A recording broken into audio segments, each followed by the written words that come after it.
Glamour Godiva. Long ago, the city of Coventry was ruled by an earl named Leofric of Mercia. He was a powerful and greedy man who lived in luxury at the expense of the townspeople, whom he taxed harshly. His wife was the beautiful Lady Godiva, who was as kind as her husband was cruel. It hurt her that the people of Coventry suffered so, and she would implore her husband to reduce the taxes which kept them in poverty. Leofric ignored her pleas, usually because he was engrossed in playing online poker. He spent thousands of groats of tax money a year on this habit, playing late into the night, then falling asleep on his keyboard, only to wake up in the morning and start again. One day, however, Godiva lost her temper and unplugged the computer, which forced Leofric to take notice. "Fine," said Leofric, "we shall play poker for it. If you win, I'll lower the taxes. However, if you lose, you will stop nagging me." "Fine," said Godiva. They sat down at the table, and Leofric dealt a hand of poker. Godiva played well, but Leofric's skills were too sharp, and before long he had cleared her out of chips. Godiva was beaten, but she refused to give up. "Double or quits," she said. "You've got nothing left to bet with," said Leofric. "Lots of taxes for me." "Strip poker," cried Godiva. "Your own," said Leofric with a crafty grin. Godiva began well, and within a few hands Leofric had removed his boots, tunic and hose, and was almost down to his ace of spades patterned pants. But things started to go wrong. It was as if Leofric could see through Godiva's cards, for he beat her time and again. Very soon she sat there in nothing but her long golden hair, glaring daggers at her husband. "You win, sir," she muttered, and rose to leave. But a glint in the corner of the room caught her eye.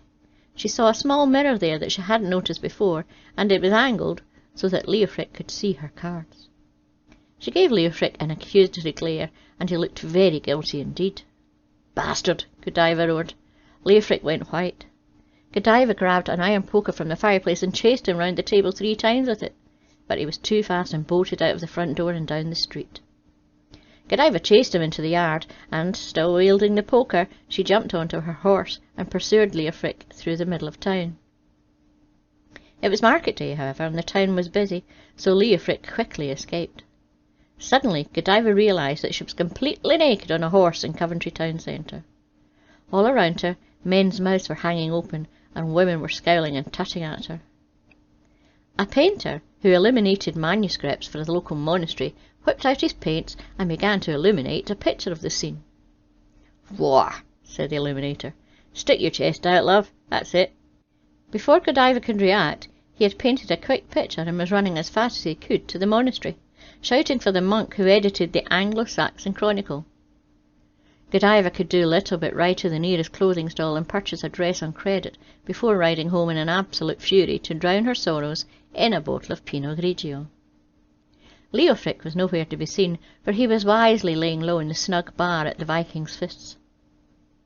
Meanwhile, the illuminator was showing his painting to the abbot of the monastery, who was so struck by Godiva's beauty that he ordered the picture to run on page 3 of that week's Anglo-Saxon Chronicle, opposite a story about a Danish princess who had shown her knickers while getting onto a horse outside a London tavern.